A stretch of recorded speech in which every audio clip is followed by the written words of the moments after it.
This is Taiwan. It's my first time in Taiwan. Hey, it's me, RJ. Tara, itorta mo sa Taiwan. Karon, napami sa Mactan International Airport. Kug akong mama, papa, and my ate. Karon, padong din ta sa travel tax kay wa man ta kabayad sa online. Manang mobayad ta dihang lupita. Diyan after ana, musod na ka sa boarding area, man sila ang pwede nimo madala. So, after pila ka minutes, naog nami, padong nami sa airplane using among gisakyan diyan na kay ang Starlux Airline. So, pasulod na ta, nangita na ta sa tong bangko ana.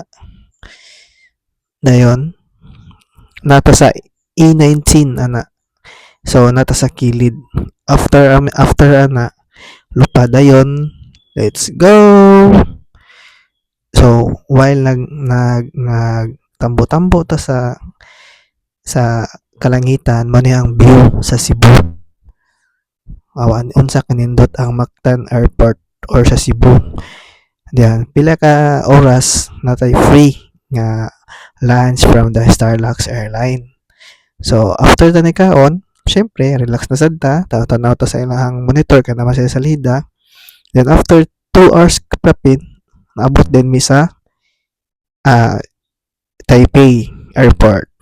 So, man akong kuyog, mama, papa, syempre, welcome to my ate nga amo ang sponsor sa among laag. Kaya wala may trabaho.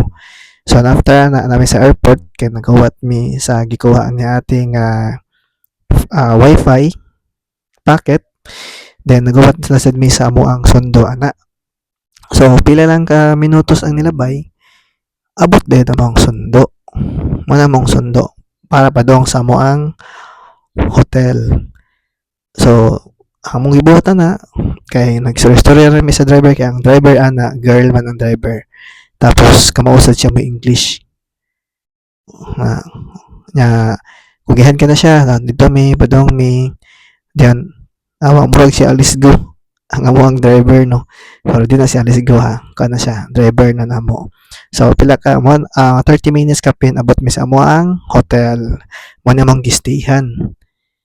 Mo na siya ang ate, among sponsor, akong mama, akong papa.